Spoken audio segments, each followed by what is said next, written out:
What's poppin' T Squad? It's me, Keisha, and I am here with breaking news. Queen Elizabeth II, the UK's longest serving monarch, has passed away at the age of 96 after reigning for 70 years. Her family gathered at her Scottish estate after concerns grew about her health earlier on Thursday, today. The Queen came to the throne in 1952 and witnessed enormous social change. With her death, her eldest son, Charles, the former Prince of Wales, will lead the country in mourning as the new king and head of state for 14 Commonwealth realms. In a statement, His Majesty the King said, "The death of my beloved mother, Her Majesty the Queen, is a moment of the greatest sadness for me and all of my family members. We mourn profoundly the passing of a cherished sovereign and a much-loved mother. I know her loss will be deeply felt throughout the country, the realms, and the Commonwealth, and by countless people around the world." He said during the period of mourning and change, he and his family would be comforted and sustained by our knowledge of the respect and deep affection in which the Queen was so widely held. In a statement, Buckingham Palace said the Queen died peacefully at Balmoral this afternoon. The King and the Queen consort will remain at Balmoral this evening and will return to London tomorrow. All the Queen's children traveled to Balmoral near Aberdeen after doctors placed the Queen under medical supervision. Her grandson, Prince William, is also there with his brother, Prince Harry, on his way. Wow. God rest her soul. She had a great reign, run. She lived a long, prosperous life. You could tell after her husband passed away that something in her kind of like went along with him, and that it was just a matter of time before she went on as well. It was good that, her and Harry and Meghan were able to, come back together, mend fists, and she was able to see her grandchildren. And it seems like she left this earth on good terms with, the people that matter most to her, and were able to reconcile relationships. So that is a really, really good thing.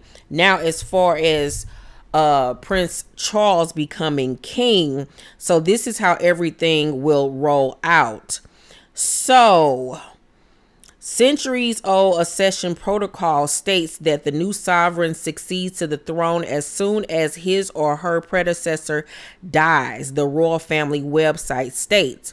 However, while Charles, 73, is the rightful heir to the throne and new king, the Act of Settlement from 1701 still gave the British government the responsibility of formally recognizing the change in leadership. As such, an accession council will be convened as soon as possible to meet at St. James Palace to officially declare Charles the new monarch. It usually meets within 24 hours, and as soon as practicable after the death, the council noted, with invitations sent to representatives of remaining Commonwealth countries.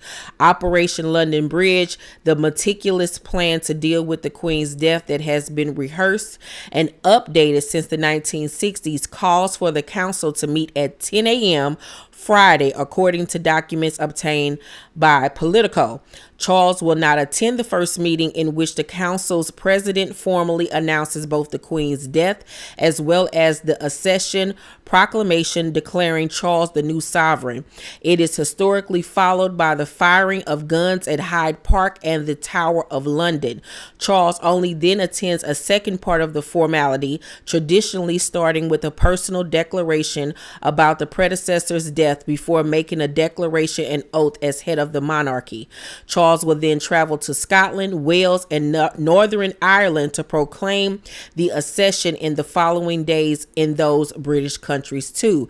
His formal coronation will, as per tradition, be delayed for several months to allow for a period of mourning, as well as the enormous amount of preparation required to organize it, the royal family says. The ceremony has remained essentially the same for over 1,000 years, including the last 900 being held at Westminster Abbey. It is conducted by the Archbishop of Canterbury, the spiritual leader of the Church of England, as it has been since 1066, the royals note. It is there that he will be anointed, blessed, and consecrated while seated in King Edward's chair from 1300 and finally crowned. Wow. So there's going to be some big changes over there in Britain. Charles is finally king after all of these years of waiting. And then after that, it'll be Prince William's turn. Yeah. Sad day. Yeah. She will be missed. She lived a wonderful life. You know, there were people that had issues with her and her family or whatever, but today it's just about a woman that has gone on, you know, to the other side.